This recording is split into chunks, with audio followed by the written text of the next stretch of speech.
Okay, we're going to learn how to use this miter saw today.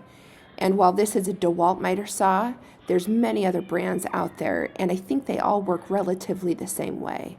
So we're going to run through how to open a locked miter saw, how to turn the power on and off, how to lower it, where the features are, how to cut angles, and just the basic functions of this DEWALT miter saw.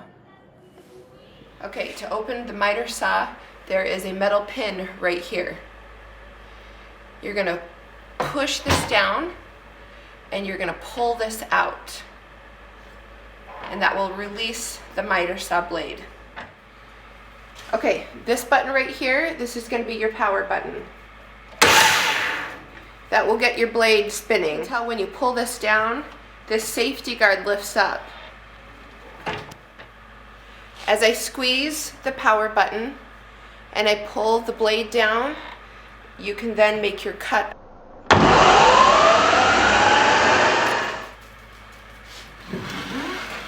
Make your appropriate measurement. Mark it with a pencil. Get your square. Line it up. Draw your line. Now always remember, the side that the blade comes down on needs to be on the opposite side that you made the measurement. So if you're going to put your blade on this side of the line, you're going to be short.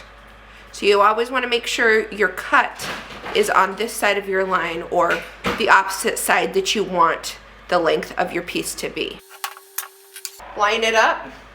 Okay, quick tip.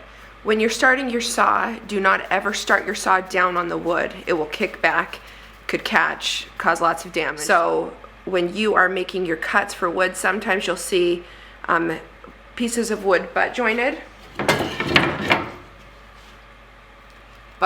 like this, or you will see that they are kind of angled like this, right? So this is called a miter cut, where it's at an angle. This is a butt joint. Okay, now when we're looking at the miter saw from this angle, you can see that the yellow groove is where the blade's going to come down. Up against that back plate right there, that's 180 degrees. A straight line is 180 degrees. And where the blade comes down perpendicular to that back plate, that's going to give you a cut of 90 degrees. So depending on the project that you're working on, you'll want to make various adjustments to the angle. You can do that by lifting that lever. And as you look at the underside here, there's a lever underneath it that you will pull up and squeeze. This allows you to slide the table at any given degree that you want. Hold the wood firmly, line it up to where you need it to be. Okay, the other thing that we're going to learn about is the saw being able to turn this way or this way. I use a lot when I'm laying baseboards in my house. Okay, so this is the back end of the miter saw. This is the knob that you need to use to release the blade to move side to side. So to loosen it, you turn it to the left, push the blade to the side, and to lock it back into place, you'll twist the knob to the right to tighten it up. When you come around to the front, whatever angle it is that you need to cut, move it to the appropriate degree, tighten it from the back, and you should be good to go. So this is an example of a miter cut right here. So when I showed you that we lay our saw sideways for laying base, this is going to give you an example of what that cut looks like.